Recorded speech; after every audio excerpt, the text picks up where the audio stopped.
भारताची कुस्तीपटू विनेश फोगाटनं 6 सप्टेंबरला काँग्रेसमध्ये प्रवेश केला आणि त्यानंतर रात्री उशिरा तिला जुलाना विधानसभा मतदारसंघातून उमेदवारी जाहीर झाली.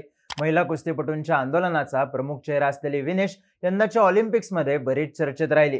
तिनं सलग 82 सामने जिंकणाऱ्या जपानच्या युई सुसाकीला हरवलं. ती फायनलमध्येही पोहोचली, पण शेवटच्या सामन्याआधी तिचं वजन 100 ग्रॅमनं जास्त भरलं आणि तिला ऑलिम्पिकमधून अपात्र ठरवण्यात आलं. ऑलिम्पिक नंतर कुस्तीतून निवृत्ती घेण्याची घोषणा करणाऱ्या विनेशनं आता राजकारणात एंट्री केली आहे. खरं तर ती सुरुवातीला राजकारणात येण्यासाठी इच्छुक नसल्याचं बोललं जात होतं, पण शुक्रवारी 6 सप्टेंबरला विनेश फोगाट आणि बजरंग पुनिया यांनी काँग्रेसमध्ये प्रवेश केला आणि विनेशला उमेदवारीही मिळाली. विनेशनं काँग्रेसमध्ये प्रवेश केल्यानंतर हरियाणात काँग्रेसची ताकद वाढल्याचं, काँग्रेसला अनेक जागांवर फायदा होण्याची शक्यता असल्याचं बोललं जात आहे. विनेश फोगाटमुळे काँग्रेसला नेमका कसा फायदा होऊ शकतो? विनेश पुढे या निवडणुकीत कोणती आव्हानं असतील, ती कोणत्या मतदारसंघातून निवडणूक लढणार आणि ही निवडणूक काँग्रेसवर बॅकफायर होऊ शकते का, पाहूयात या व्हिडिओमधून. नमस्कार, मी चिन्मय आणि तुम्ही पाहताय बोलभिडू. काँग्रेसमध्ये प्रवेश करण्याच्या 2 दिवस आधी विनेश फोगाट आणि बजरंग पुनिया यांनी काँग्रेस खासदार राहुल गांधींची भेट घेतली होती. या भेटीचा फोटो व्हायरल झाल्यापासून विनेश आणि बजरंग काँग्रेसमध्ये प्रवेश करतील असं बोललं जात होतं.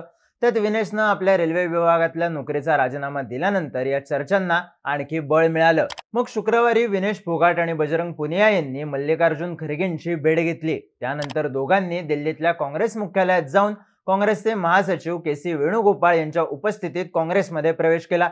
विनेश निवडणुकीच्या रिंगणात आली आणि अनेकांच्या भुवया उंचावल्या. राजकीय विश्लेषकांनी हे होणारच होतं असं सांगितलं. काँग्रेस समर्थकांनी आम्ही खेळाडूंचा सन्मान करतो असं सांगितलं, तर विरोधकांनी कुस्तीपटूंचं आंदोलन राजकारणानं प्रेरित होतं अशी टीका केली. पण प्रवेशानंतर लगेचच विनेशला जिथून तिकीट मिळालं त्या जुलाना विधानसभा मतदारसंघाबद्दल आधी बोलूयात. जुलाना मतदारसंघातलं खेडा बघता हे विनेश फोगाटचं सासर. विनेशचे सासरे राजपाल राठी हे माजी सैनिक आहेत. ते 2000 ते 2005 या काळात सरपंच राहिलेले आहेत. त्यामुळे तिच्या सासरी राजकीय पार्श्वभूमी आहे. या खेडा बघता गावात राठी कुटुंबाचं वजन आहेच, पण फोगाट कुटुंबियांशी हे गाव चांगले संबंध ठेवून आहे. विनेश आपल्या प्रचाराची सुरुवात याच गावापासून करणार आहे, जिथं तिचं स्वागत 100 ग्रॅमचं गोल्ड मेडल आणि जवळपास 2 लाख रुपये देऊन केलं जाणार आहे. विनेशला पदक मिळालं नाही त्याचा बदला घ्यायचा असा प्रचार गावात सुरू असल्याचं सांगितलं जात आहे. पण या मतदारसंघात काँग्रेसला 1967 पासून फक्त 4 वेळा यश आलंय. मागच्या 20 वर्षात काँग्रेसची पाठी कोरी आहे. इथं जननायक जनता पार्टीचे अमरजित धांडा आमदार आहेत. यंदाही त्यांना उमेदवारी मिळाली. त्यामुळं गावात वजन असलं, भावनिक लाट असली तरी विनेश आणि काँग्रेस समोर जेजेपीचा गड भेदण्याचं आव्हान आहे. पण विनेशची उमेदवारी काँग्रेससाठी फक्त एकाच मतदारसंघापुरती महत्वाची नाहीये. त्याच्या काँग्रेसमधल्या प्रवेशाचा संपूर्ण हरियाणात फायदा होण्याची शक्यता आहे. विनेशमुळे काँग्रेसला काय फायदा होऊ शकतो ते आता पाहूयात. विनेशचा काँग्रेसला पहिला फायदा होऊ शकतो तो म्हणजे कुस्तीपटू आणि तरुणांचा पाठिंबा मिळू शकतो. मागच्या वर्षी हरियाणातल्या महिला कुस्तीपटूंनी भारतीय कुस्ती महासंघाचे तत्कालीन अध्यक्ष आणि माजी भाजप खासदार ब्रिजभूषण सिंह यांच्यावर गंभीर आरोप केले होते. ब्रिजभूषण सिंह यांच्या विरोधात मोठं आंदोलनही उभारलं होतं. काँग्रेसनं कुस्तीपटूंच्या या आंदोलनाला पाठिंबा देत केंद्र सरकारला धारेवर धरलं होतं. ब्रिजभूषण हे उत्तर प्रदेशचे. त्यांनी कुस्ती महासंघावर वर्चस्व मिळवल्यानंतर इथं असलेल्या हरियाणा लॉबीच्या ताकदीला हादरा बसला. कुस्तीपटू आणि नेते हरियाणाचे असले तरी संघटना मात्र ब्रिजभूषण यांच्या ताब्यात होती, ज्याचा फायदा उत्तर प्रदेशमधल्या कुस्तीपटूंना आणि नेत्यांना झाला असंही बोललं गेलं. त्यामुळं जेव्हा विनेशनं इतर कुस्तीगिरांसोबत आंदोलन केलं तेव्हा त्या आंदोलनाला हरियाणामधून जोरदार पाठिंबा मिळाला. मग जेव्हा विनेशचं पदक हुकलं तेव्हाही हरियाणामध्ये तिच्याबद्दल भावनिक लाट तयार झाली. तिच्यासोबत कारस्थान झालं असेही आरोप झाले.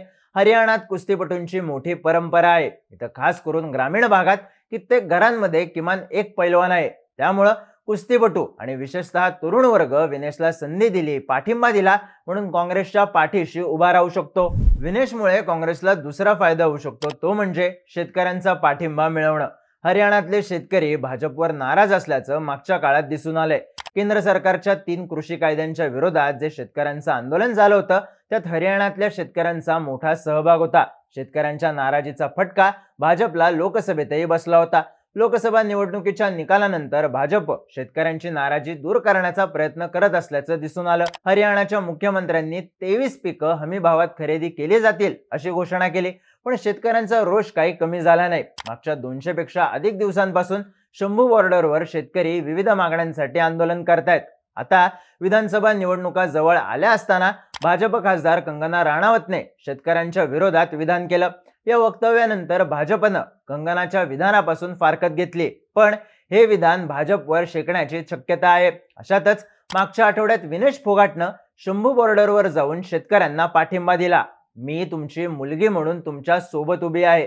शेतकऱ्यांना त्यांचे हक्क मिळावे, न्याय मिळावा म्हणून मी देवाकडे प्रार्थना करते, असं विनेशनं यावेळी म्हणलं होतं. त्यामुळे साहजिकच शेतकऱ्यांचं भाजपवर नाराज असणं, विनेशनं शेतकरी आंदोलनस्थळी जाणं, आपल्यावरही भाजपच्या नेत्यांना अन्याय केला अशी बाजू मांडणं आणि आता तिला काँग्रेसकडून तिकीट मिळणं, यामुळं ही नाराज शेतकऱ्यांची मतं काँग्रेसकडे शिफ्ट होऊ शकतात. विनेश काँग्रेससाठी ही मतं खेचण्यासाठीचा चेहरा ठरू शकते. हरियाणात असलेली शेतकऱ्यांची संख्या आणि मागच्या काही वर्षात सातत्यानं भाजप विरोधात वाढत असलेली नाराजी, यामुळं विनेशचा ऐन निवडणुकीतला इम्पॅक्ट महत्वाचा ठरणार का हे पाहावं लागेल. तिसरा फायदा होऊ शकतो तो म्हणजे हरियाणातल्या खाप पंचायतींचा आणि जाट समाजाचा पाठिंबा मिळवण्यात मदत. हरियाणातल्या खाप पंचायतीनं विनेशला ऑलिम्पिक मेडल हुकल्यानंतर आपल्या वतीनं गोल्ड मेडल दिलं होतं. विनेशला भारतरत्न पुरस्कार मिळावा अशी मागणीही खाप पंचायतीनं केली होती. उत्तरेकडच्या राज्यांमध्ये खाप पंचायतीला अत्यंत महत्व आहे.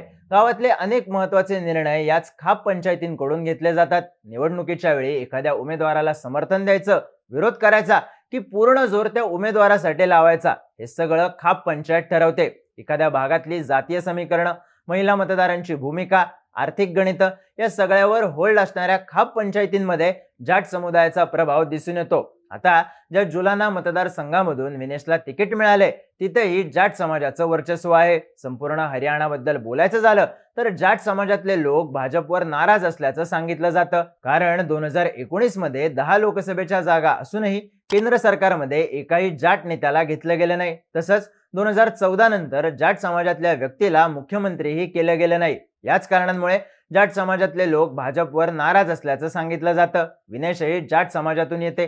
विनेशवर अन्याय झाल्याची भावना जाट समुदायात आहे. त्यामुळे निवडणुकीत खाप पंचायतींची यंत्रणा आणि जाट वोट बँकेची साथ काँग्रेसच्या पथ्यावर पडू शकते असं सांगितलं जातंय. आता या तिन्ही शक्यता प्रत्यक्षात आल्या तर काँग्रेस भाजपला धोबी पछाड देऊ शकते. पण या सगळ्याला एक दुसरी बाजूही आहे, काँग्रेसलाच धोबी पछाड मिळण्याची. याचं कारण म्हणजे विनेशच्या आणि पर्यायानं काँग्रेसच्या विरोधात जाऊ शकणाऱ्या गोष्टी. विनेशचं ऑलिम्पिक मेडल हुकलं तेव्हा अनेकांनी विनेशला टार्गेट केलं होतं. तिच्या निष्काळजीपणामुळे तिला वजन कमी करता आलं नाही. 100 ग्रॅम वजन कमी करणं ही विनेशची जबाबदारी होती, ती तिनं पूर्ण केली नाही. भारत एका गोल्ड मेडलला हुकला अशी टीका तिच्यावर झाली होती. निवडणुकीत भाजपकडून हा मुद्दा विनेशच्या विरोधात वापरला जाण्याची शक्यता आहे. तसंच विनेश समोर मोठं आव्हान मानलं जातंय ते म्हणजे तिचीच बहीण आणि कुस्तीपटू बबिता फोगाट हिचं. कारण 2019 मध्ये बबिता फोगाटने भाजपच्या तिकिटावर दादरी मतदारसंघातून निवडणूक लढवली होती. खरं तर ब्रिजभूषण सिंह यांच्या विरोधात जे आंदोलन झालं ते राजकीय हेतून प्रेरित असल्याचे आरोप स्वतः बबिता फोगाटनेच केले होते आणि अनेक कुस्तीपटूंनी या आंदोलनात सहभागी होण्यासही नकार दिला होता. तेव्हापासूनच दोन्ही बहिणींमधले मतभेद समोर आले. आता या जुन्या वादांना राजकीय वळण मिळण्याची शक्यता तयार झाली आहे. दुसरीकडे विनेशच्या पक्षप्रवेशानंतर ब्रिजभूषण सिंह यांनी विनेशच्या आंदोलनामागे काँग्रेसच होती असा आरोप केलाय. ज्यावेळी माझ्यावर आरोप झाले त्यावेळी मी म्हणलं होतं की काँग्रेसचे दीपेंद्र हुड्डा आणि भूपेंद्र हुड्डा यांचं हे षडयंत्र आहे. आजही मी हेच सांगत आहे आणि देशही तेच म्हणत आहे. त्यामुळे यावर आता काहीही बोलायची गरज मला वाटत नाही, असं ब्रिजभूषण म्हणाले. ब्रिजभूषण यांच्या सोबतच विनेशच्या पक्षप्रवेशानंतर भाजपकडूनही टीका व्हायला सुरुवात झाली. हरियाणाचे माजी गृहमंत्री अनिल विज यांनी विनेशवर भारत की बेटी अब काँग्रेस की बेटी बन गई अशी खोचक टीका केली. भाजपकडून विनेशनं आंदोलन केल्यानं गोंधळ निर्माण झाला, त्यामुळे ट्रायल्स झाल्या नाहीत आणि एका गरीब कुस्तीपटूची संधी हिरावून विनेश पुढे गेली आणि पुढे जाऊन तिनं स्वतःचंही आणि देशाचंही नुकसान केलं अशी टीका विनेशवर केली जाते. विनेशच्या आंदोलनामागे काँग्रेसच होती, तिचं आंदोलन राजकीय हेतून प्रेरित होतं आणि त्यामुळेच ती निवडणूक लढवायला उभी आहे असं नरेटिव्ह मांडण्यात ब्रिजभूषण सिंह आणि भाजप यशस्वी झाले तर विनेशची उमेदवारी काँग्रेसलाच धोबी पछाड देण्याची शक्यता निर्माण होते. या सगळ्याबद्दल तुम्हाला काय वाटतं? तुमची मतं आणि प्रतिक्रिया कमेंट करून नक्की सांगा आणि माहितीपूर्ण व्हिडिओज पाहण्यासाठी बोलबिडूच्या YouTube चॅनलला सबस्क्राईब करायला विसरू नका.